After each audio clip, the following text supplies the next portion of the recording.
What's going on, everyone? Welcome to the Next Level Podcast. My name is James, aka J Rock the House, and I'm joined by a few of these handsome gentlemen. We have TJ and Brandon, who are both a part of our social media team, and we have Mr. James Sullivan, who is our Director of Operations. What's going on, guys? Not much, buddy. How are you? Hey, not too bad, not too bad. I'm doing Brandon? pretty well. Living the dream. Living the dream. All right, boys. So, today's topic is definitely a pretty juicy one. So, we're going to be chatting about next-gen consoles. And with that being said, James, take it away, buddy. Yeah, I'll be moderating this lovely affair because I don't have either console. TJ, what console you got? I actually have both. If you're watching the video right now, you can see both of them my behind heart. me. Excellent. And James? I got the Series X right now. Excellent. Cool. And Brandon, where are you rocking? I am kicking it with the PS5 router. Good. So we got one of each and then a duo. Very cool. TJ, you're a lucky man. I got real lucky to get them both. That's right. He got he paid he got for that it. bonus this year, boys. He got that bonus. Came in with the corporate sponsorship. My soul. So James, let's start with you. Yes, sir. Xbox Series X. How are you enjoying it? So far pretty good. I've had no issues with it. I like the way it looks. A lot of people were kind of bashing about that fridge look, but personally over the Xbox One X, it's cleared up some space on my my desk here. I got it sitting beautifully next to my second monitor. Despite a few Call of Duty Black Ops crashes, everything's been working well. So I hope people that are watching or reading stuff on Twitter don't let that deter you from picking up an Xbox or even a PS5, because every console right now is having issues with that game since the last update. And I know TJ and Brandon can probably vouch for that one there. But yeah, overall, no complaints. It's been running smooth. Good, powerful console. So I'm very happy with it so far. So Brandon, can you vouch for that? You got any complaints on your side? Yeah, I've heard a lot of issues that are ongoing with Call of Duty on the PlayStation as well. It just seems like the game is cursed from start to finish. They've had some issues in terms of the game not registering that you're playing the PS5 version on your PS5 and defaults to the PS4, causes corrupt data and hardware and issues. Outside of that, I mean, the PS5's been running phenomenally for me. I absolutely love the system. I've already gone ahead and platinum Bug Snacks because it was the free game with PlayStation Plus. I've gone ahead and platinumed Astro World or Astro's Playroom. I keep getting it mixed up with that album. Good things about that game, though. Travis Scott dropping sneakers and the whole game on the PS5. But Astro's Playroom is absolutely phenomenal. Like, it's such a nostalgia trip to go through that game and experience it as a little platformer that's kind of an homage to everything Sony's done from the PlayStation 1 onwards. It was an incredible experience. And anything else that I've been playing on it, I just picked up Superliminal for the console. Absolutely phenomenal game. I really do recommend that one. Little bit of a physics kind of puzzle platformer. Very trippy, and it's a lot to take in. It's beatable in like an hour, maybe 35 minutes, but for $20, you can't go wrong. I've had no experience. That one's Superliminal. So it's a very trippy kind of like optical illusion based game. Everything is puzzles revolving around how you perceive things, and you can control things in your environment by actually just looking at it and picking it up and interacting with it. It was a very, very good game. I cannot recommend it enough. But the overall experience with the PS5 for me has been flawless. I haven't personally run into any issues. I mean, that might be because I don't own Call of Duty. So that could be my saving grace right now. And I haven't booted up any PS4 games on it yet. But right now, I really can't complain about the PS5. Okay, what about the looks, though? Because, like, I gotta be honest. I think I actually at first I liked the PS5 look better, but now I think I'm more of an Xbox aesthetically kind of guy. But it's kind of ugly, no? Am I wrong saying that? It's huge, and it's no. You like the look? Yeah. No, I mean it's almost half the size of my TV that I play it on. Like, it's kind of ridiculous. That's crazy. I had to push my Switch dock behind my TV, and now I have to reach around anytime I actually want to play my Nintendo Switch. Like, I just don't have space for that thing. It's massive. I have the PS5 Pro right here. Yeah. Yeah. I thought that was just two Xbox Series X's next to each other. TJ, how are you finding everything? So yeah, I can definitely speak to, first and foremost, you don't have Call of Duty yet, Brandon. You are getting it, and you are playing it with us. You're gonna join. Yeah, I'm us pretty on the sure my crashing girlfriend is side. bringing it home. Like Okay. I'm not joking. I asked her to pick it up from work today on her way home. Nuketown's up, boys. We have to jump in. I haven't played it yet. But Oh. speaking to the size, since that's what we were just chatting about, you can actually see. So I have a 65-inch TV here, and then right next to it is this Series X, and then I've got the PS5 digital version, and the PS5 digital version is almost as half the size of my TV, and it is insanely large. Like I had to move my TV down some. I had to like find a way just to get this thing to fit there, and that's horizontally, not even laying down. That being said, I'm loving both consoles. The controller, I'll go more into it later, but the controller for both of them is great. The PlayStation 5 feels a little more advanced, but the Xbox Series X is kind of like a familiarity that I'm happy is still there. But I have had crashes on both consoles, especially with Call of Duty. I've never been so close to throwing my controller than I was playing Call of Duty Black Ops, and every second match the game would freeze on me and I have to restart. All that XP gone. Wow. That was the other day. Yeah, they just did an update because TJ and we played a couple of weeks, and when it first came out, we played for 4 or 5 hours, no issues. Even a couple days into the week, and all of a sudden they dropped this update and just totally fuck shit up. And apparently you can turn the ray tracing off and all that stuff. But what's the point of that? You bought a next gen console to have those features, so there shouldn't be issues. But hey, even Modern Warfare, when it came out for the Xbox One and PlayStation 4, it had the same problems, the same bugs, same shit happening. So it's definitely something on the developer side. So. And I know all you're seeing on Twitter is all this hate for PS5 and Xbox about crashes, but it has nothing to do with the console. Yeah. So. And it's also this is actually the first time I've ever bought consoles at launch. I was a few months late with the Xbox One, and I was a few years late with the PS4. But I got both on launch day, albeit the PS5 arrived a day late. But I've been loving both of them. And again, with the PS5, the games like Astrobot I'd honestly say it might be on my Game of the Year list. It is a phenomenal game. I haven't played Bugsnax yet. It's out on my list. I actually just got in the mail today the Bugsnax vinyl. Nice. So I'm gonna play that later. But Miles Morales is the other game I've been playing. But to end it there, I've been very much enjoying both consoles. Okay, good. Now you took it in a direction that I was planning on going in anyways. We're about to talk about specs, power, and capabilities. Which one do you think is more powerful, TJ? Have you noticed anything yet? So it's a very strange launch, and this again might go into another topic that we'll touch on. But the PlayStation 5, I think, when it comes to new games, I feel the PlayStation 5 has a bit more power and a bit more optimization for it, specifically Spider-Man Miles Morales.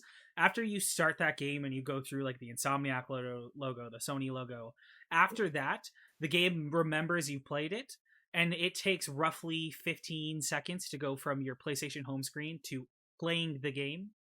And that's from a fresh start, after having closed the game. It loads insanely fast, but when you go to play older games, it's faster because of the SSD, but it's not nearly as optimized. The Xbox Series X is actually faster. I've been playing Assassin's Creed Valhalla on the Series X, and the load times compared to the previous generation, it takes 10 seconds to fast travel when it took a minute and a half. Yeah. So I think the Xbox has the capability to be the more powerful console. I just don't think it has anything to showcase that right now. Well, that's fair. It's a bit of a loaded question because Spider-Man Miles Morales is an exclusive, so it was designed to be run on the PS5, whereas Xbox has no technical release date. What about go ahead, go. Miles is also on the PS4. Yeah, but it was designed for PS5, right?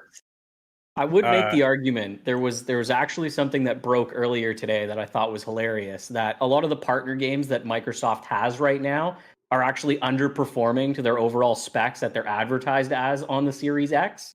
I believe on that list, ironically, actually was Assassin's Creed Valhalla. Yeah. Now I heard that because that is a great game to compare the two, right? And what the capabilities are. I've heard that they're almost exactly similar. I've heard the PS5 loads into the game about 10 to 15 seconds quicker than the Xbox, but after that, everything else runs pretty much the exact same.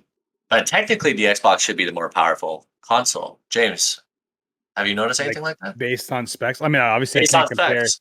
Yeah, based on specs, yes, but like I can't compare to the PS5. I don't have Not, one. yeah, Um, not comparisons, but like overall, like number one thing has always plagued Microsoft is games, right? And Sony's always dominated in single player games, those powerhouse games, your God of Wars, your Last of Us, all that kind of stuff. I've owned a PS4, I've got an Xbox, got a Nintendo, love all my consoles. I've always have favored Xbox more just because I have more friends playing on it. And to me, that's more of like my social console, right? Where I'm playing with buddies, multiplayer, all that kind of stuff. The only games I'm playing right now are games that are Xbox enhanced.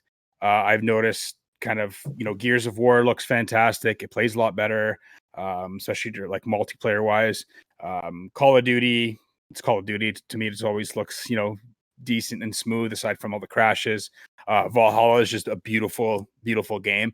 But the thing too with next gen consoles, you need to have, next gen tech. You need that TV. You definitely need like HDR. You need all that stuff. Otherwise, you're not going to get the full, effects of the console. So you have guys that are running these consoles on 1080p or something like that, and they're like, "Oh, I can't see the difference." Well, it's because you don't have the, a TV that's going to run it or a monitor that's going to run it properly, right? So you got to keep that in mind.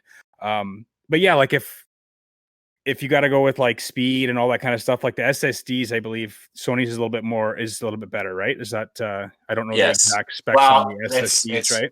it's actually But- hard to tell, but Yeah. they made it themselves, right? They designed the software that builds around in the hardware itself. So Yeah, it but should be better. you got to keep this in mind though. They're doing all these SSD tests on, older generation games, right? They're not these are not next generation games yet.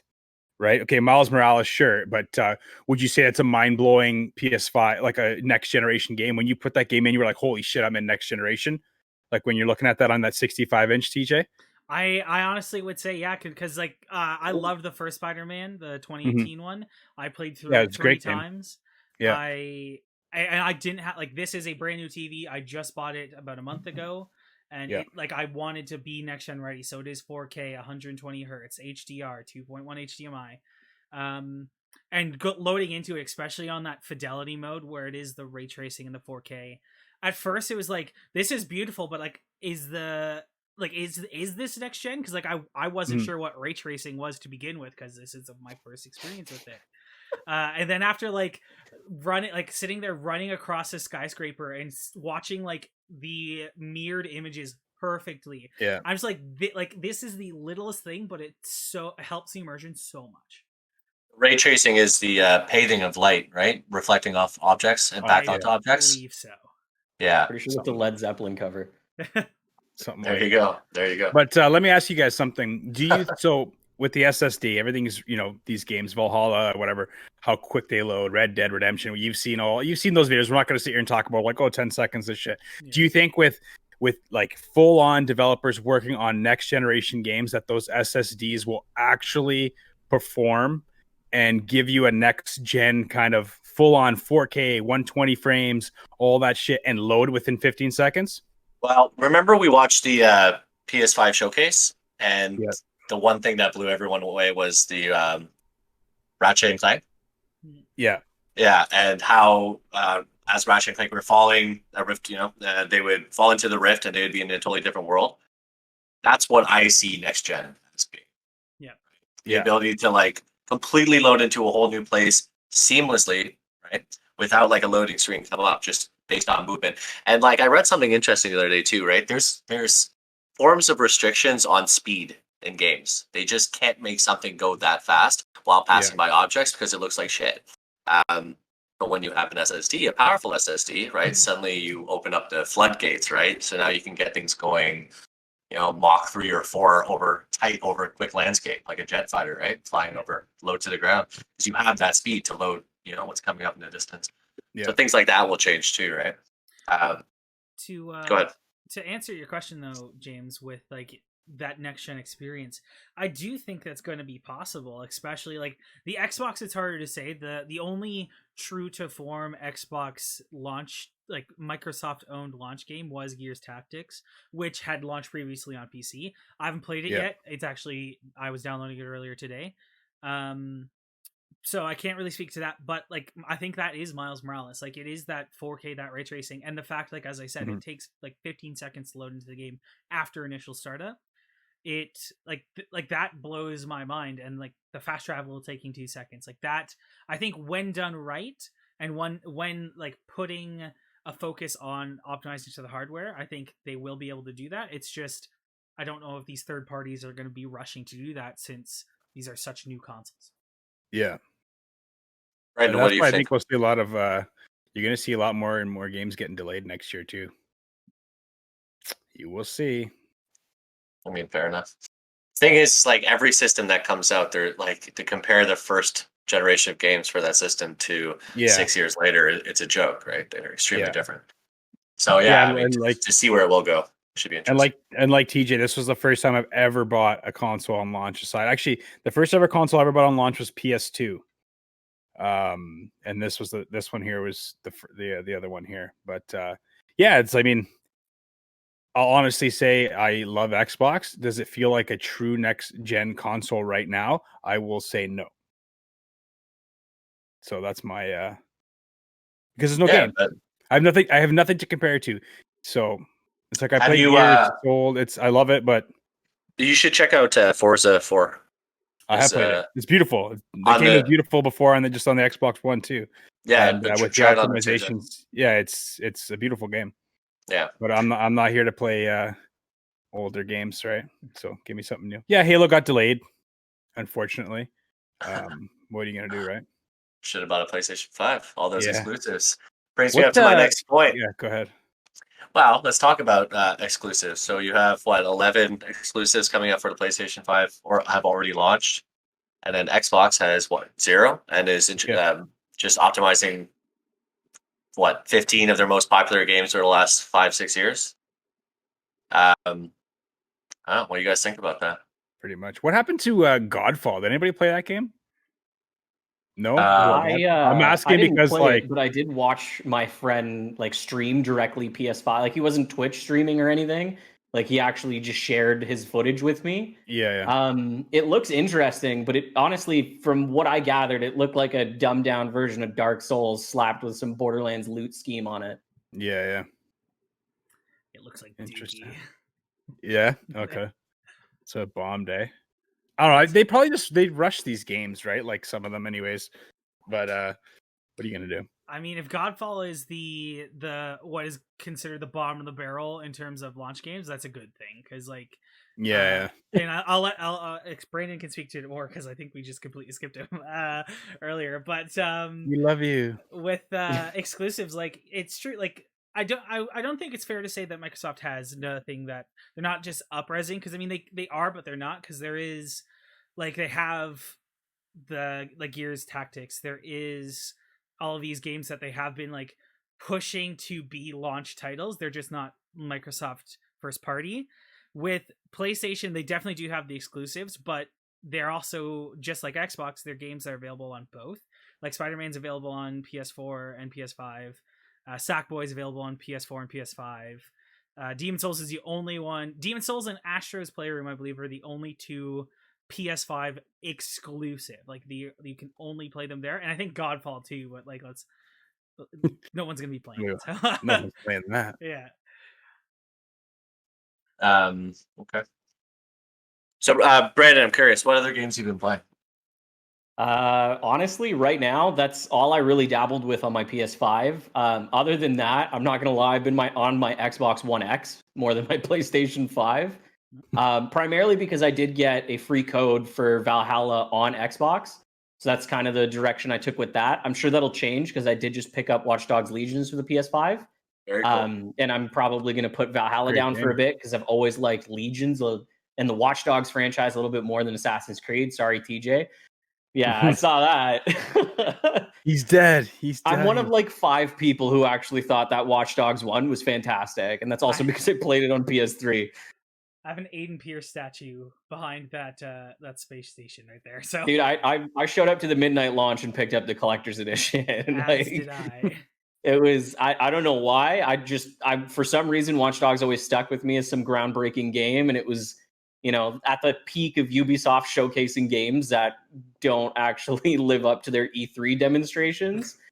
Shout out to the Division 1, which I also played an ungodly amount of hours on for some reason. I love Division. Division 1 was fantastic. But honestly, I really don't like this whole argument that, you know, Sony fanboys will have against Xbox players, and like the whole console wars thing. If Sony has exclusives, Xbox doesn't, because I can turn on my Xbox right now, select randomize on Game Pass, and I'll play 8 or 9 games that, sure, they're not consumer facing to the degree that, you know, Spider-Man has buying power for, but I can tell you that I'll have just as much fun, if not more fun, because I haven't even actually finished the original Spider-Man game. I got bored of it. Wow. Okay. I like You got, yeah, like strong opinions. Wow. We're honest Yeah. guys. I honestly, when I ingratiate myself with the franchise, I loved Batman Arkham. Like, I love the Arkham series. I think the Arkham series is fantastic.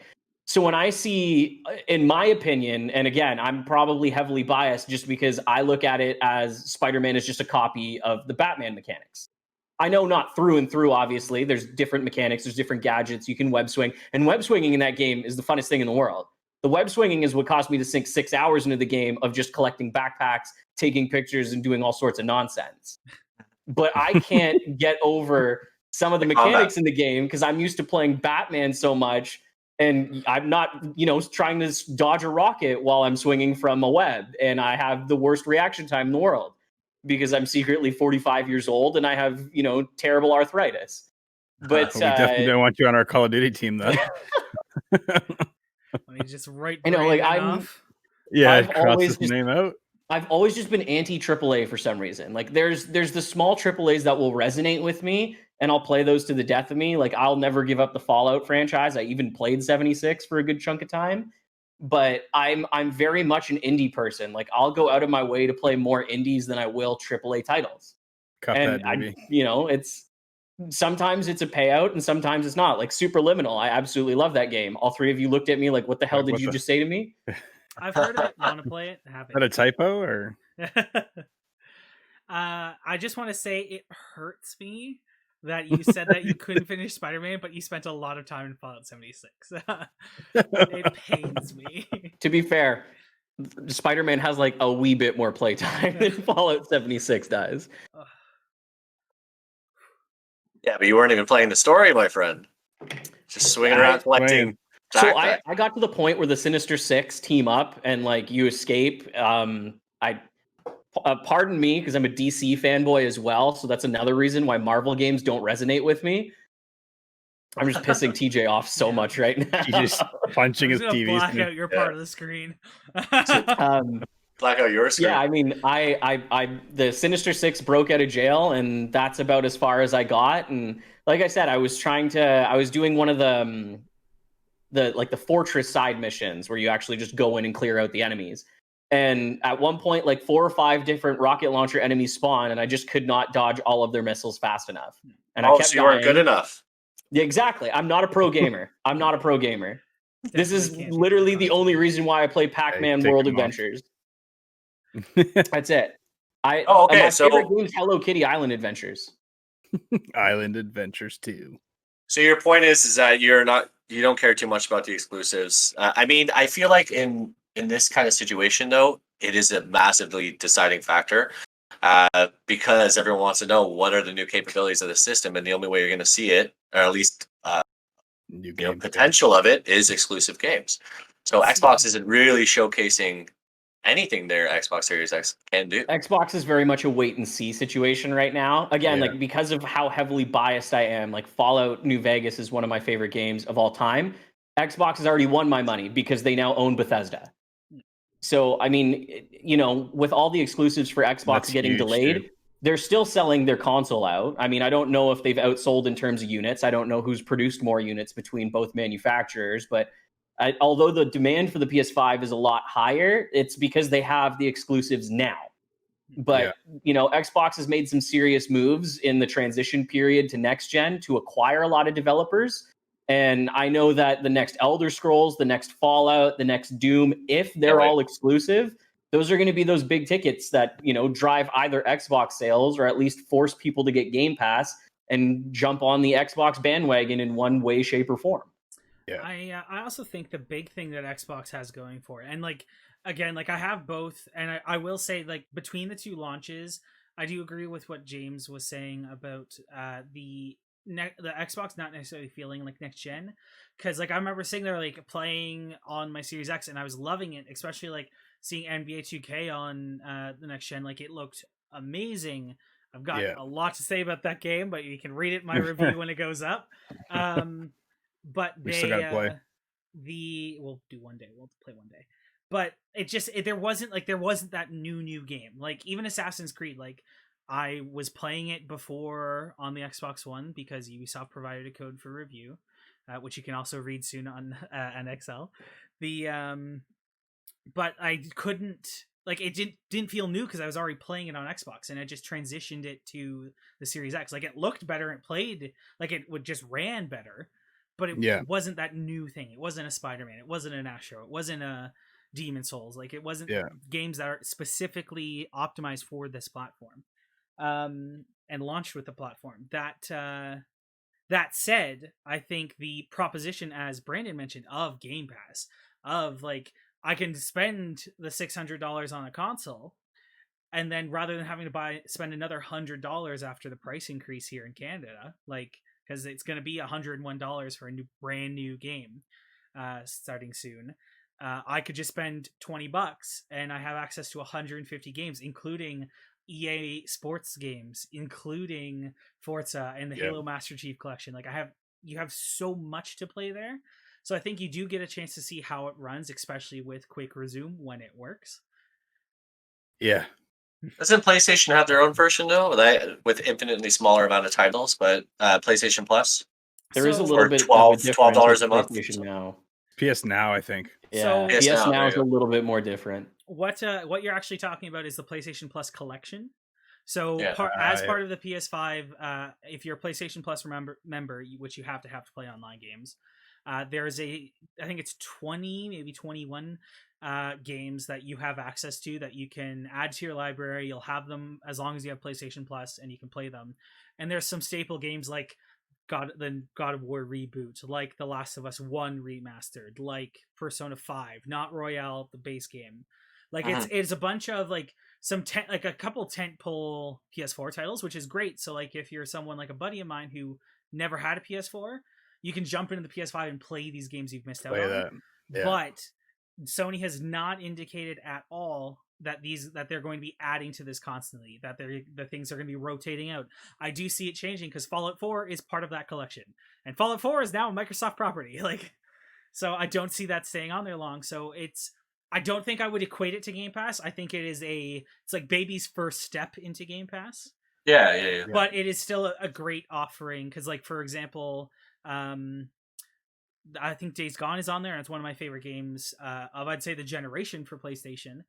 And Ratchet and Clank, that's it. The new Ratchet and Clank game comes out soon. We don't know when. But I never played the 2016 one, and I actually haven't really played any Ratchet and Clank game except 5 minutes of Up Your Arsenal. So I need to play it, and with it being part of PlayStation Plus collection, I can. Good. Yeah, Game Pass is smart, man. Like Microsoft, I want to just touch a little bit more on it. Sony, for example, obviously a powerhouse company for sure, but Sony knows they've got their loyal following. They know that they have the hardcore gamers. Okay. Xbox has their following. They have those hardcore gamers that are going to drop that $600-700 on the console, whatever it is. But then they came out with the Series S. Okay. That's not for everybody. So I know people oh, why would they even come out with that? But just think about young families where, son or daughter's 10 or 11 who've been playing on a Wii U or something. And now they're hey, I want to get a next gen console, but with tough times with COVID and all that shit, I don't want to drop $600 on my 10-year-old to play video games, but I can spend $379, I think it is, before tax. but then I can get Game Pass for $16 a month or the whole year, whatever it is, and they have access to all these games. And it's just a smart like marketing play because like I'll give you an example. I have my buddy at work. He goes, "Yeah, I game like what once or twice every year." And I noticed that Microsoft Studios came out with Forza. It's on launch day. So he goes, I buy Game Pass for 1 month. I play the game for a month, and then he goes, "Yeah, I just delete my membership, and then I wait a couple months, go back on and get it again, and like so on and so forth." Then you have the people that buy it for a month, forget about it, and then you just see that income coming in because they're like, "Oh, whatever, I'm getting all these games," so they see the value of it too. But the way the world's going now, it's all Netflix and Spotify, all that kind of stuff. It's all digital, right? So Subscription based, yeah. yeah, it's all sub based, and now you can play your Xbox on your phone. You can do all this stuff. So it's just two different companies trying to, I guess manipulate the market a little bit too. But Xbox just has a little bit more offerings in terms of like Game Pass and value, and then the whole like payment plan for the new console, which is huge, right? I think it's what, $35 a month or $40 a month. You get the Series X Game Pass for a couple years, which is great, and you're just paying that low monthly cost, right? So, but we'll see how it evolves. I mean, it's got now they got Bethesda under their banner. Like that's huge, man. That's a lot of people that will probably pick up that Series S console just to play the latest Doom or something like that or whatever it is. Or so who knows? Elder Scrolls, man. I can't wait for that. He's buying it. Yeah, so like maybe Sony has something up their sleeves down the road, but Sony's always been, we have the exclusive games and you guys don't. And that's rightfully so, man. They have some of the best games ever developed. They have some of the best studios in the world creating their games, right? So seems a matter of quantity versus quality, right? So I mean, not to say that there's not quality within that quantity, but it depends on the gamer, right? But I like that it's smart that there's options. Yeah, but at the end of the day, we're in next gen now. It doesn't feel like next gen because we didn't have those like crazy marketing events. We didn't go to any events this year. Nobody got to see these consoles in action at E3. Like James and I were at E3 in 2019. We got a little taste of what next gen would be like. We saw the controller, we saw the console, right? Like and it felt great. But this year you're seeing media, pieces coming out. You're watching videos on YouTube, but you're not like, it doesn't feel like next gen just based on that aspect. But also for me as an Xbox fan, doesn't feel like next gen because I don't have next gen games to compare and use, my awesome monitor to showcase that. So right now I give the edge to PS5 absolutely because they have the next gen games and a few of the exclusives, and we'll see what happens in 2021, right? So, and that's my rant on that. Yeah, fair enough. I'm curious how you guys think about the controllers, because I know there's a lot of talk online about it. Looks, design, comfort, functionality. Brandon, what's your thought on your PlayStation controller? I've always been an avid fan of the 360 controller and Xbox, kind of perfecting controllers with the 360 controller. And the Xbox One controller I found didn't really change that drastically. And, with good reason. If it ain't broke, don't fix it. Same thing applies to the Xbox Series X. And I mean, I have the Elite Series 2.0. I love the controller. There's absolutely nothing wrong with it. It's fantastic. But I'm probably going to have to say the PS5 controller is my favorite controller right now. I love the haptic feedback, the way that Astro showcases all of the features of the controller, the small, minute details of like the texturing on the back being very microscopic, X and circle and square and triangle and stuff. It's a great controller. It's phenomenal. It's comfortable to hold. It's not heavy by any means. It doesn't feel too bulky, but it also doesn't feel like cheap plastic. It doesn't feel like I'm going to throw the controller or drop it by accident and it's going to explode into a million pieces like an old Mad Catz. It's great. I love the PS5 controller. It definitely looks a lot more like the Xbox One controller. Based on pictures and stuff. I haven't actually touched it yet. But maybe that's part of it, right? It's like it's similar, yeah. I've never been a fan of the analogs being like that, being so close. But that's just me. But see, so for me, like with having both of them, the Xbox Series X controller, it's a Xbox One controller. Like it does feel like a small bit smaller, but it also has more heft to it. Like it feels more like I guess perfected. The grips on the back, like I didn't think I'd like the texture when I kept hearing it. I'm like, it's just going to get in the way. It actually makes it so much more comfortable to sit there and hold, especially for an extended period of time. And like the texture on the triggers, the D-pad is a great upgrade. The share button, it took a while to get, like, after 7 years of like double tapping the I just almost turned it on. Double tapping the Xbox button and capturing a photo. It took a while to kind of get used to like just press that button. But they definitely have perfected the controller. That said, it doesn't like it like the console. It doesn't really feel like a step into next gen. Like I don't like Sony controllers. I don't think they have had a fantastic controller, period. I thought the DualShock 3 was too small. It was baby's first controller. The DualShock 4 was like the preschool version. It was a bit bigger. I was a fan of it. This is the first Sony controller I actually really enjoy using. And the most next gen thing about it is the adaptive triggers. And I didn't really understand what that was until you use it. And like, you're starting up Astros and it's like, all right, hit the triggers to like launch the rocket. And you can feel like the trigger's tight and like you have to apply more pressure to actually get the response you need. I absolutely love it. And like I said, the DualShock 3 was baby's first controller. This is finally a big boy controller. This does not feel like a tiny, dinky little piece of plastic. This feels solid. The texture on the back isn't exactly like, it doesn't scream out like the Xbox Series X one does, but doesn't have to. It feels well built. It's big. The only thing I do not like, the haptic feedback. Oh, really? I do not like it. Like in the like it's neat, but I actually with Astro, I actually had to stop playing because it made my hands sore. It was so much.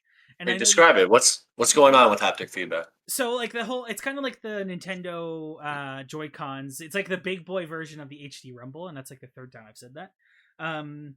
Where it like you can feel like when you're taking a step, like the controller will vibrate in like when you take a left step, and it'll vibrate on the right when you take a right step, and it will kind of react and vibrate in certain ways to what's going on in your game.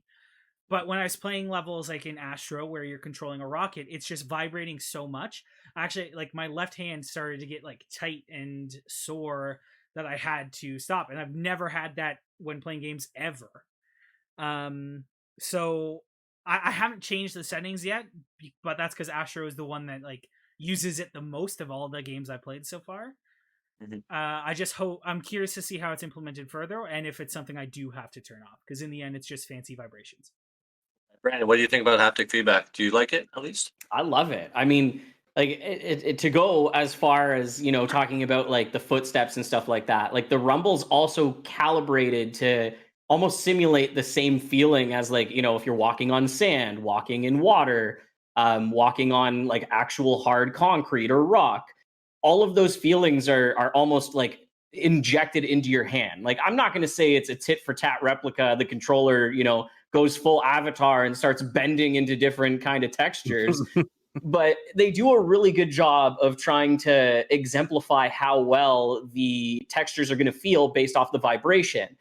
And then on top of that, like the controllers or the trigger pulling with the controllers and stuff like that, like there's certain cases where I thought it was a little excessive in terms of the resistance being provided. Like, again, Astro as an example, because the game's literally designed to showcase the controller, more or less, outside of the system itself. When you're controlling with the rocket, you have to pull both triggers back and then, you know, kind of pull the left or right to steer the rocket itself. And I found that it was, you know, borderline useless, and it really didn't need to be used there. Either you just pull it or you don't pull it. But then in other cases, like when you're doing the frog jump mechanics, it's a little bit more responsive because it tells you when the spring that you're pulling back with the triggers themselves is fully pulled back to get a higher jump. That makes sense to me. That's mechanically sound. In terms of actually messing around with those triggers outside of that, I have no issues with the controller. I don't mind how much it rumbles. I get used to it at least. I always feel it, and it kind of makes it stand out to me. but I find that it doesn't break the immersion for me. I really enjoy the haptic feedback. If there was ways to refine it or tone it down or toggle it off in games, if I find that it gets annoying, 110%, I would take advantage of that completely. But I would say the haptic feedback's a step in the right direction, and actually say, with this comparative going towards the Series 2.0 controller for Xbox, on my end at least, because I have that controller and it's usable on the Series X, and that's what I would use. I would definitely say haptic feedback is what makes me feel like the PS5 controller differentiates into next gen, and that the standard Xbox Series X controller doesn't really do too much, and the 2.0 controller hasn't, although has added some great changes to it from the 1.0 to the 2.0, doesn't still symbolize to me next generation. Now, could you guys see issues with developers using that controller and having to implement the features of that controller into their games?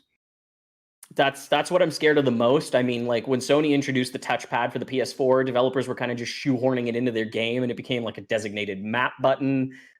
Sometimes you'd swipe to, do a healing item or like a quick hotkey or anything like that, and it was annoying. And I think that boils down more to the PS4's construction in terms of, I have small hands, so my baby hands have to reach across the controller in order to do the swipe. Yeah, I'm not fully developed yet, unfortunately, so that could just be a me problem. But Your beard says differently. Yeah, you look like a 50-year-old man. I know.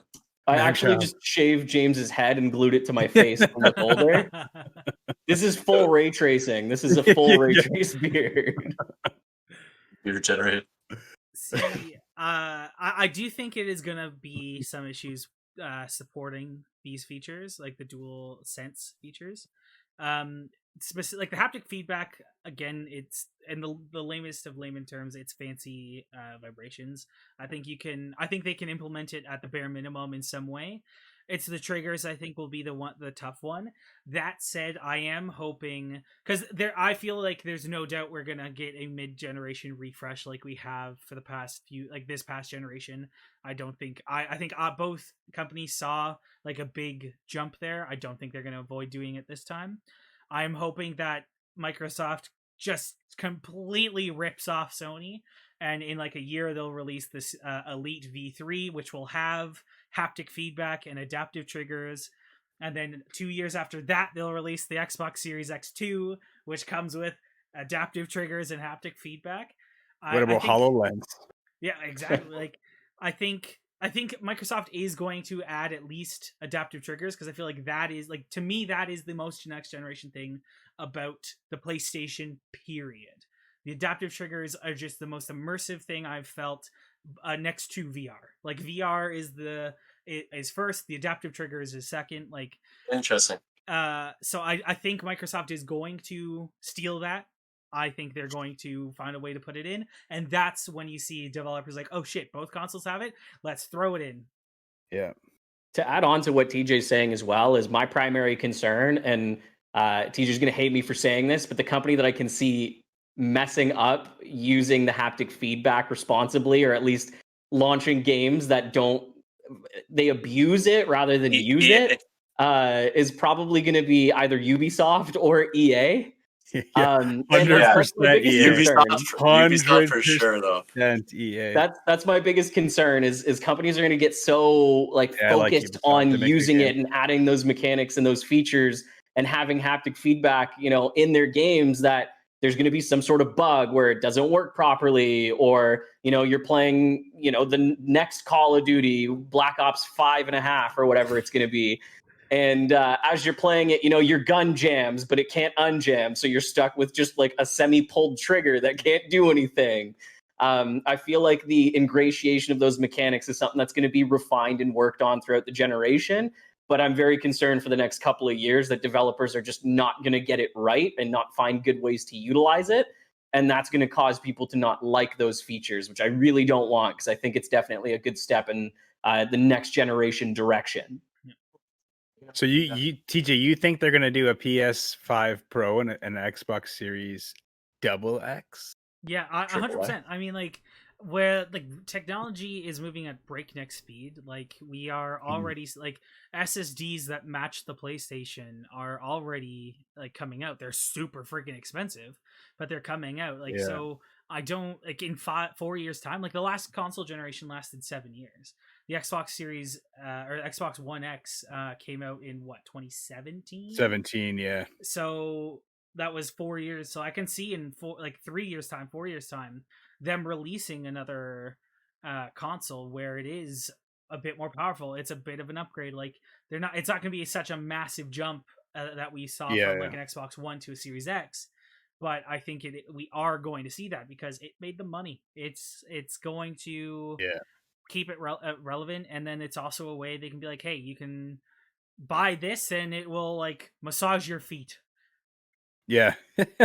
So That's some haptic considering feedback right there. there you go. That's Considering haptic. how fast technology is moving right now, do you think it's strange that it took 7 or 8 years to get this next gen?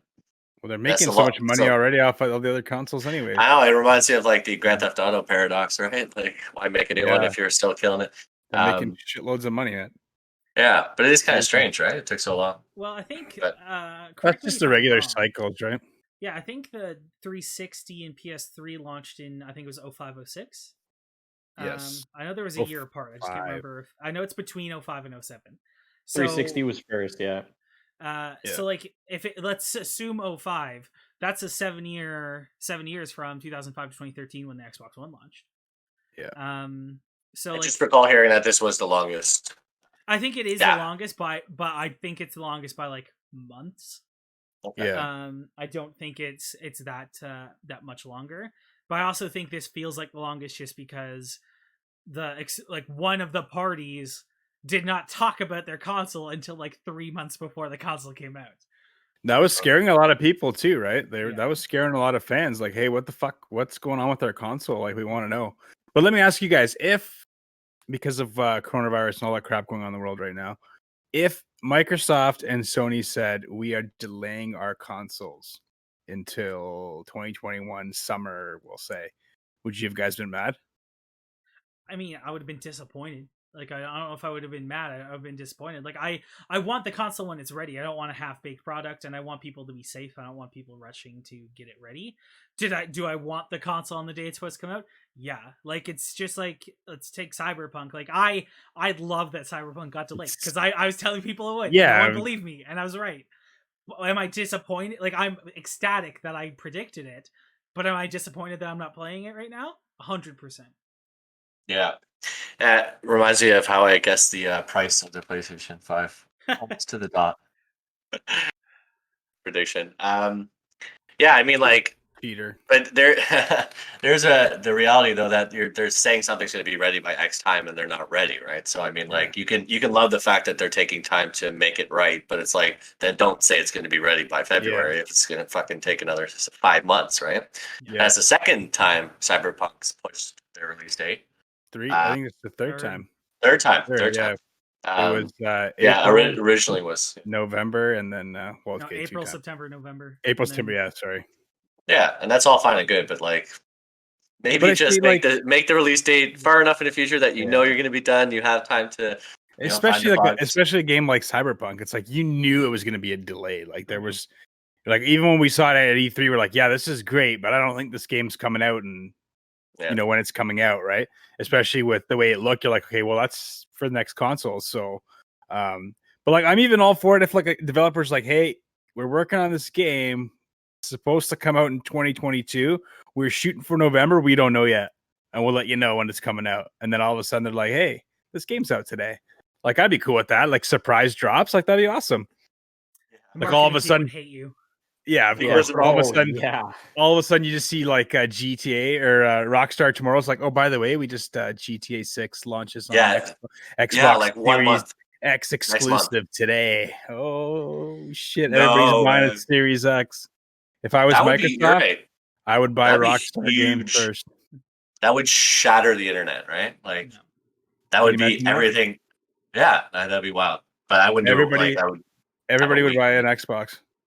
That's actually an interesting question. Like, is there one singular game franchise that's not owned, by a first party developer that you would argue is like a make or break for swinging majority of gamers, console Rockstar. gamers over to Literally, 100%. Grand Theft Auto 5 is the highest selling media entertainment Yeah. unit ever. 6 billion. So can you imagine sold. either Yep. Sony or Microsoft just throws boatloads of cash at those guys and they fucking sign an exclusive deal? It's game over. That's Game over. Game over. I would literally say Microsoft, People- you can Rockstar, here's Bill Gates. You Yeah. can keep him. Make a game for us. Right? Like, Guy's not even the CEO anymore. no, I know. Fucking- No, people would return their PlayStation and buy an Xbox. That would happen I very definitely, quickly. I think GTA is that game. I also think Call of Duty would be one of them, but specifically for exclusivity. But it also exclusivity would also kind of diminish what Call of Duty is going for with the cross-gen. yeah, with crossplay. crossplay. But like it is one of those franchises where like people flock to it and buy, like people, that's the game people buy every year. Like they'll may pick up some game here or there, but when it comes to the game they're most looking forward to, it is the next Call of Duty.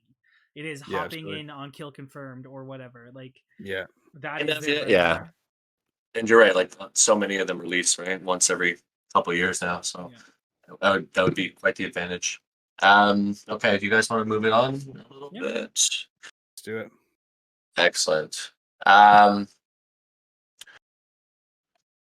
Yeah, so just based on what we've talked about so far, do you think that there is a clear winner in this contest so far? Like, I know it's tough to determine right now, but right now, especially this one's for you, TJ, for the most part, but I need everyone's input. What is the truly better system, and how would you, if you could only buy one, which one would you buy, TJ? See, that's tough. Because Xbox is my preferred console. I have been using an Xbox mainly since the start, like near the start of the 360 era. Sony has always been my exclusives machine. As much as I hate to say it, though, I would direct people to Sony first, if they can find one. Because it is so hard to get one in general right now. I got that's why I said at the start I got lucky. Like I managed to pre-order it like seconds after it went live on Best Buy. I just happened to be on the site and boom, there it was. But it does have the exclusive, like the what makes you feel next gen. And this is coming from someone who, like, if you had had last generation an Xbox or PlayStation and you want to feel that next gen, PlayStation 5 is it. You have the controllers. What if you like the haptic feedback? If you don't, like, it's there. It does have Astros, which again is, I expected it to be just a boring tech demo. I absolutely loved it. Miles, the Ultimate Edition, 100% worth the $94 price, because not only is Miles a fun game and a great story, but you get the like Spider-Man remastered. I haven't played Demon Souls. It's not my cup of tea. I have it. Don't know. Like, I've heard great things about it. But it definitely feels like it is the current one that feels more next gen. That being said, I think if you haven't played next gen, if you are looking for something like to play games every so often, whether you're a casual gamer, whether you're buying it for your kids, whatever, I think Xbox does provide a better value proposition. Like the Xbox All Access. Ultimate Game Pass and EA yeah, Access. well, no, the one that's is like the Oh yeah, $50 sorry, a month, All yeah. Access. Yeah, sorry. So like where you just pay that low monthly price, or Ultimate Game Pass, where you get a Game Pass on your Xbox, on your computer, and on your phone if you use good phones and not Apple. It just provides a better value. I like that. But I still can't, like, I love it. I want. Yeah, I put a want gun it to be- your head, TJ. If I put a gun to your head, what would you choose? What are you buying? Just come on, It's say gonna it. be Let's PS5. go. Oh shit, PS5 fanboy. We got fanboy over here. No. Now, James, if you could go back, would you trade your Xbox in for a PlayStation 5 just for a month or two, and then switch over to the Xbox when more games get released? No. Would you do that? No. Why? Fanboy. Why? Yeah, fanboy. I've always I know. been Xbox. I own a PS4. I love Yeah, the games on there. Don't get me wrong, but I've always been Xbox, and I'm a strong believer in value and and commitment and Yeah, I'm a loyal guy, man. I'm a loyal guy. Ask my wife. I'm loyal. What games are you? I just prefer. Yeah, but I know you're Xbox. not. I went just to LA prefer together. No, I'm Xbox. kidding. Yeah, we stay in the same bed. Yeah, you slept I just prefer Xbox because all my closest buddies have Xbox, so we game on it all the time. And like TJ, PS4 to me is my exclusive console. It's those nights where I don't want to play with people because TJ's pissed me off in Call of Duty or something, and I go and play Last of Us 2 or whatever it is. But yeah, I can't say, put a gun to my head, I'm picking an Xbox because I haven't played PS5, so I couldn't tell you. Maybe I play the PS5. Maybe TJ invites me over and I can play the PS5, and all of a sudden I love PS5 too. It But just sounds but like overall, right now, regret. like PS5, yeah, they got the exclusive, so they definitely have the upper hand. They probably made more sales. They have more sales for sure in Japan and all that stuff. So definitely PS5, they have the games. Xbox right now is no games to play. What game are you really waiting for that Xbox? What's the game that's going to make it all worth it for you? Well, Halo, of course, but like I'm waiting for Cyberpunk, but that's not, a true exclusive Xbox game, but for sure. Oh, Cyberpunk. I know. Just curious. Yeah, there's a lot of. I mean, Microsoft's got some good studios under their banners. So, and I think with Bethesda jumping on board, they've Brandon could vouch. They've got some good games, man. So, and they're a good studio. So we'll see what happens down the road. But it's still early, right? It's still early. Like you can't. Even with PS5's exclusive games, it's just like, okay, well, what's next, right? You beat Miles Morales in what 5-6 hours. Mm-hmm. Right, like that's done now. So what are you waiting for? When's the next game coming out?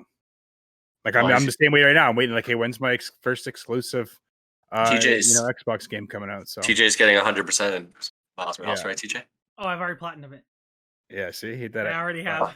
The hell? Oh my god! Wow, good for you, I guess. But yeah, at the end of the day, you choose the console that you enjoy the most, that you play the most. I chose Xbox.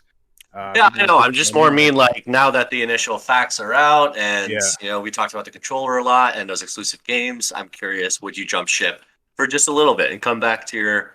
No, I'll get a PS5. I'll get a PS5 eventually, but overall, I think at the end of this generation of gaming, Microsoft will win this generation of gaming.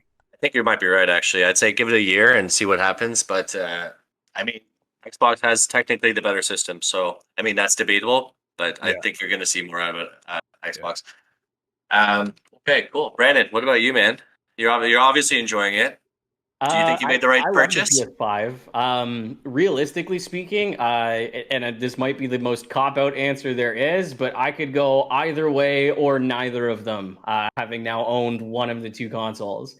I was very much a 360 person. I was in the 360 ecosystem. I loved the system. Near the end of that generation, moving towards the Xbox One and PlayStation 4, I switched to PS3 just to get a hold of, Uncharted 1 and 2 and play through those, Uncharted 3 as well, and try out Resistance, get some of those exclusives under my belt. So I've been in both ecosystems. I haven't picked up an Xbox Series X yet, in the same caveat that, James is saying he hasn't picked up a PS5 yet, and that's the key word. I think personally I could have done without picking up the PS5. I haven't played anything on it that I've enjoyed to the point where it's like, I'm so glad I have this console. I think a lot of this is just really boiling down to FOMO for most people. And at the same time, I could have picked up an Xbox instead of my PlayStation, and I'm sure I would have been equally as happy with it. Okay. Do you want to quickly say something and defend the fanboy? So I say PlayStation is if you're getting a next gen console and you can't choose between, PlayStation feels the most next gen right now.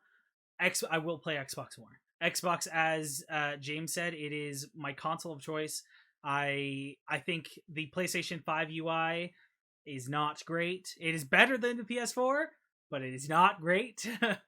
And the Xbox One, again, another thing to say that it doesn't feel next gen. It is the same UI that they just added to the Xbox One a few months ago. Yeah. But it friggin' works. Like it is kind of like coming back to something, like riding a bike. Like I know how to use this. I know how to navigate it. I am ready to go. Like I don't have to pussyfoot around trying to figure out what's where and how to turn off the friggin' mic in my controller.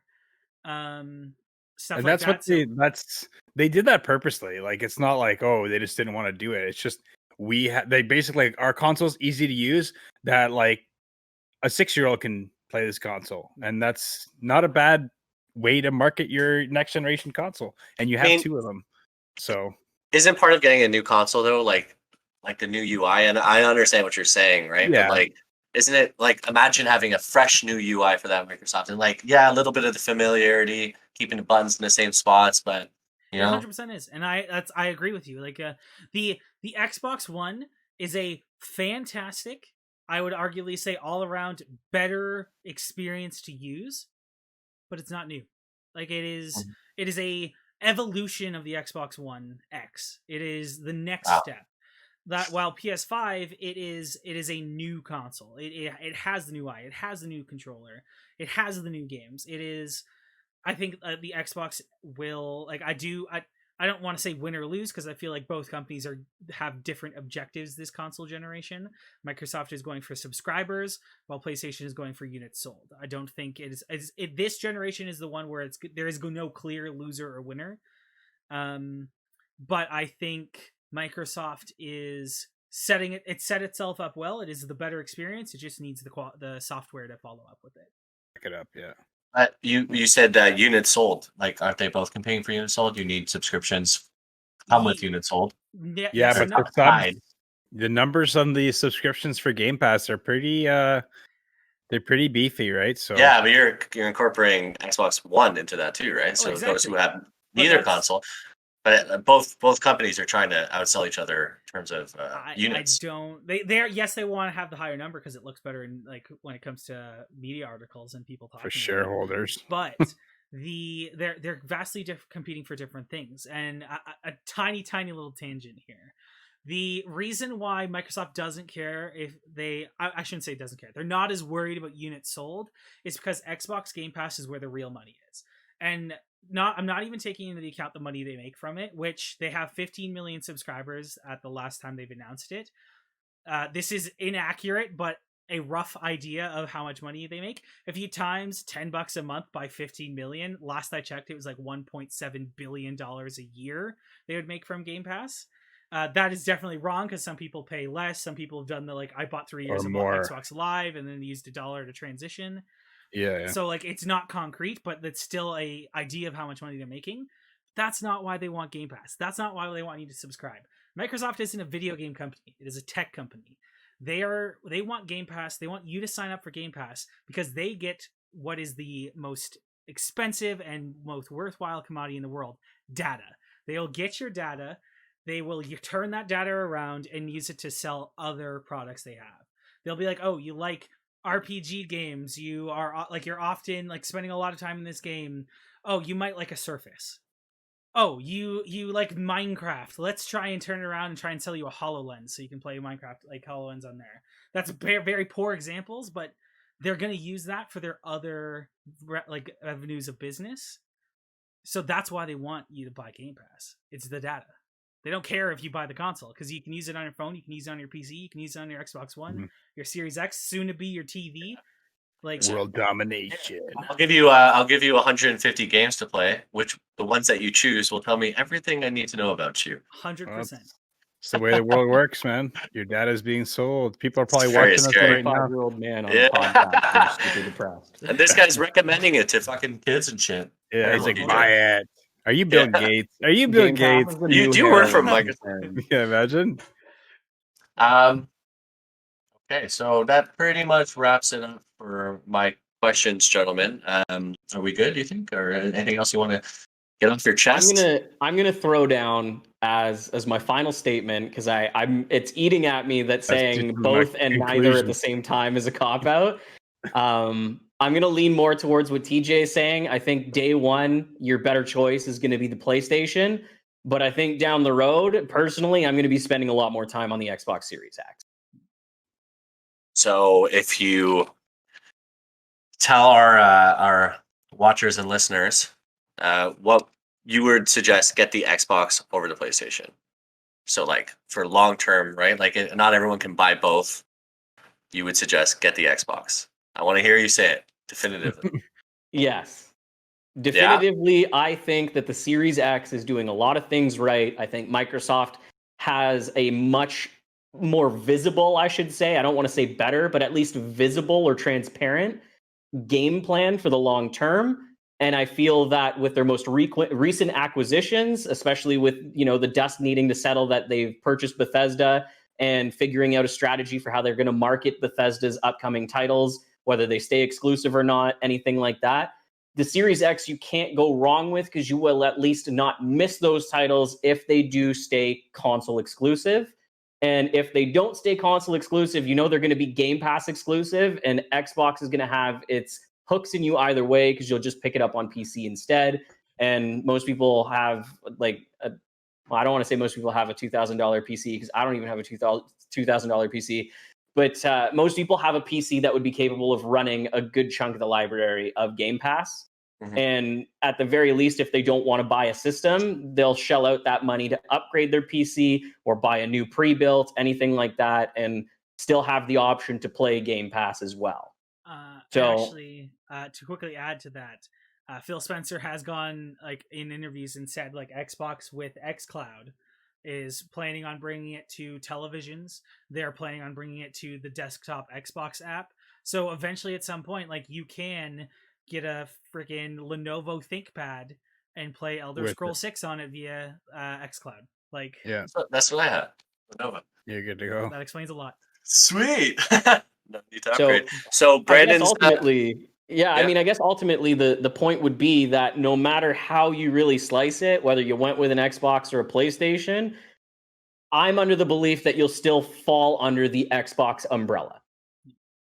Okay, fair enough. So Brandon's X, we got J-Rock is X, and gun to TJ's head, I believe he did say PlayStation, but he's kind of thinking on the X side as well. Safer bet, probably the X. I think we learned a lot today, though. We moved through some things relatively quickly, and minds were changed quite a bit. Except for yeah, well, we knew that. You're a fanboy. Man. Yeah. It's convenience, man. Bill Gates is in the closet. It always happens, man. The mighty businesses will fall. Just remember BlackBerry. Remember BlackBerry? Realistically speaking, if anyone's going to get out of the gaming industry in terms of hardware production, it's more than likely going to be Microsoft over Nintendo or Sony. Yeah, absolutely. I mean, with the direction that they're taking, they don't really need physical units at this point, especially with xCloud, you know, going live on your... xCloud is essentially just Skyrim 2.0 at this point. It's on everything. So, you know, when the time's right and they make that kind of move, they might just jump ship and not do Xboxes anymore. And realistically speaking, they're the company that needs it the least. Like hardware sales in general, whether you're PlayStation, whether you're Xbox, they're losses. They're always losses. That's what I was saying. Off of supply chain, they're losses. You don't make money on hardware. You make money on the software. And Xbox has the IVs already in people's arms to get that going and get you hooked on it. No problem. I think Xbox is definitely taking the right direction here. I think they need to maybe slap some wrists at their studios and put out something that isn't mediocre at best, or, you know, like they don't have a shining star anymore with Halo tanking the way it did. But at the same time, they could pull out of the console race at any time and they'd be fine. If Sony loses to Xbox, Sony's done. They've been turning only profits on the PlayStation. They've been losing in phones. They've been losing in cameras. They've been losing in cell phones. Mm-hmm. So I think Sony needs this more than anything. You make a good point. And actually that leads me to what I would like or think should be the final question. It's not the price like me and you, TJ, discussed.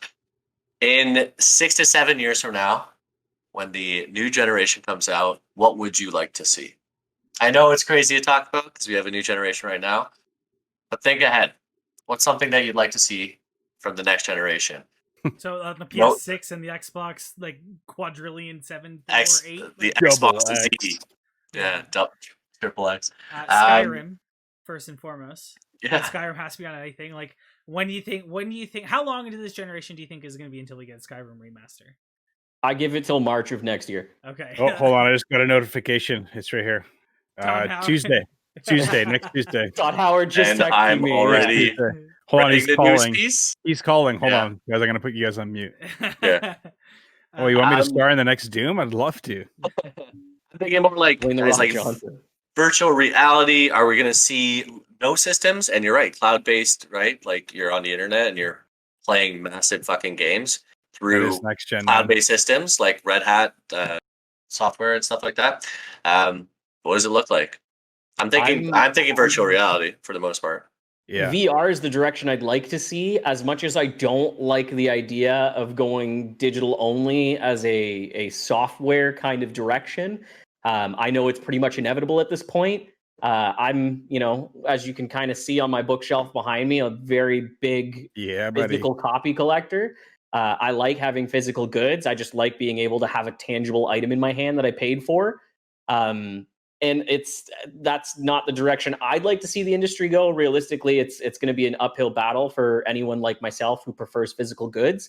But I think we're going to see movement to all digital, and I think VR is going to take a huge leap forward to the point that VR is the standard controller. I would agree. And yeah, I mean, you might even see the computer within the virtual reality module itself, right? Like no need for an actual reality, boys.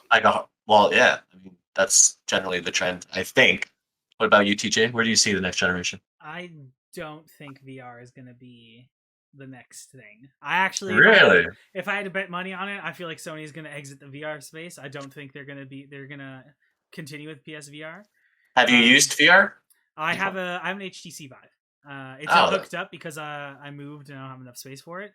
But I do have one. It's sitting at the top of my closet. I'll give you $250 for it. I will pay you $255. I'll pay you $256. I will give you my. I do not have that. I top out at $255. I thought it was a different P word. You almost won me there. No, I love virtual reality. It's super cool. I don't think we are there in a broad scheme of things to get to the point where VR is like, oh, you can't, like, you're done work, like whether you get off your computer because it's still in the middle of COVID, or like Michael Bay says, it's COVID-23, or the different joke. You won't get it. No, well, thanks. No, it's from a movie. He has a movie coming out that's based in COVID times, and COVID goes on for more than 5 years. No way. So there's mutated COVID-23. It's a bad trailer. Don't watch it. I'm going to right now. It's definitely entertaining. Yeah, when you guys edit this, put the trailer in right now. Show everyone, please. But the copyright strike in. You're now watching the trailer. I'll call them. Don't worry. Yeah. But the I just don't think we're at the point where it's easily accessible, because I mean, like the PSVR, it has currently, or at least a few years ago, the most VR units sold, but it still wasn't as accessible as now something like the Oculus Quest is. I just don't see Sony getting there yet, and I don't see them giving up the box. Same with, like, Microsoft's more willing to give up the box. I could see them giving it up, but I don't. I think we have at least another generation where we do have these giant, thick freaking boxes. Towers. But that's also coming the internet. Like streaming, I think it is the future, but I don't think globally we have the infrastructure in place to support it. If Elon Musk can do what he wants, where he's sending like 1 billion satellites into the orbit so everyone gets free internet, like that, sure, if that comes to reality, 100%. But until something like that happens, until like I don't have to worry about like LTE or whatever, because I've got this freaking like free like 70 gigabyte per millisecond Wi-Fi, like it's not going to become a reality. Like I can't use free Wi-Fi. It's not going to be good Wi-Fi. Exactly. Make sure you use a VPN. Yeah. NordVPN's pretty good. I have it. But I just don't see streaming becoming the mainstay. That's why like xCloud I think is cool. I just don't. But not yet. It's not how I would consume my content. But you say not yet, but we're talking about 7-8 years. Yeah, I know. Now. That's the idea. Try to predict where the doesn't matter. I still don't see like look at Stadia right now. I mean, like this is definitely trying to predict 7 years in the future, but like I don't think we'll have that infrastructure to make a streaming only box, or not even a box, a service applicable. That's why xCloud has the big one up, I'd say, against Stadia and now Luna that's launching. But Stadia came out 2 years ago, 3 maybe 3 years ago. Last year. They did release the Stadia Pro, which is the contender with the Series X and the PlayStation 5. Well, there you go. So my timing was did that sell out or exaggerated. But like I don't like xCloud beats those things because it still does have a box attached to it. Like if your internet has an outage, or like like we're in Ontario, we remember years ago where there's that massive blackout that went for like a week. Yeah, you're screwed. If What, you like can't- 15 years ago? Like 10 years ago? Yeah. Yeah, I do. I remember. I was in Boston, actually. I was like 5 years old, man. It was great. I was Yeah. watching the I was at- Berenstain Bears when it happened. I was like, at Wildwater Kingdom, boys. um, Were you?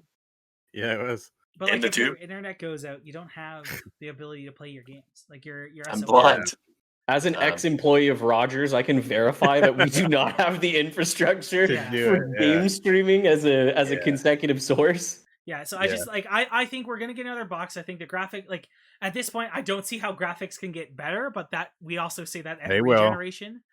will. But I you've think- noticed that graphics is slowing down, right? Like Yeah. the jump from those initial polygons in Nintendo Yeah, 64 to yeah. PlayStation 1 was massive. PlayStation 1 to 2, right? So we're getting smaller jumps here. But things like ray tracing, that's where it's at, right? Ray Yeah. tracing is the gap closer.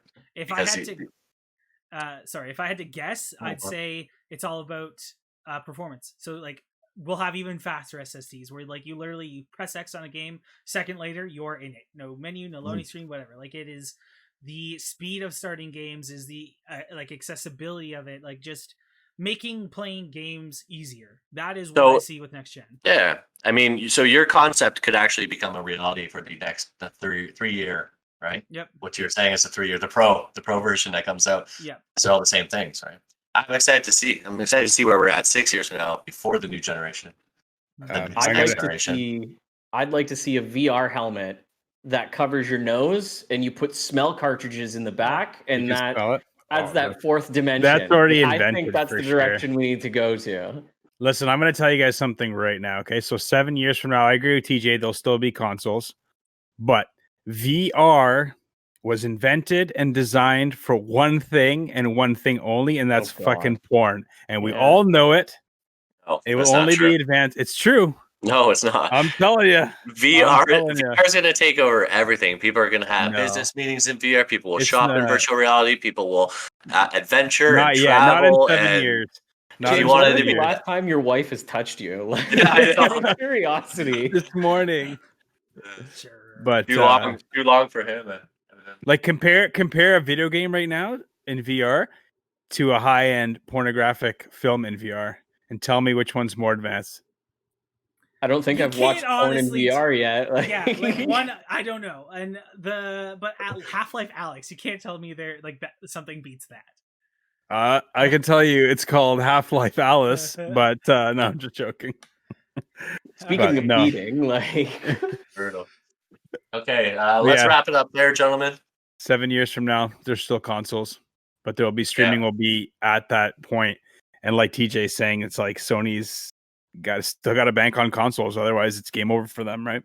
Yeah. TJ, what's our time, by the way? 2 hours 45 minutes. No, I'm No, it's joking. an hour 15. 120. 120. That's all right. We'll shut her down. Yeah, I got some gaming to play, boys. I got all hopped Are we- up, are we not excited. doing I've had to Outro? pee since. Yeah, Yeah, we're doing the outro we, right now. we are, of course. James has to go watch some porn and play some video games, so Yeah. it's time to go. We could always I'm I'm gonna edit put on a this out. VR thing, which is actually just mirrors pointing down inside Yeah. of a cardboard goggle set. All right, boys. That's Well, that's a wrap, man. That was a good first show. But that's all she wrote for the first ever Next Level podcast. So thank you everybody for tuning in. James with TJ, Brandon, and my good buddy James over there, aka JS. So we'll catch you guys on the next level.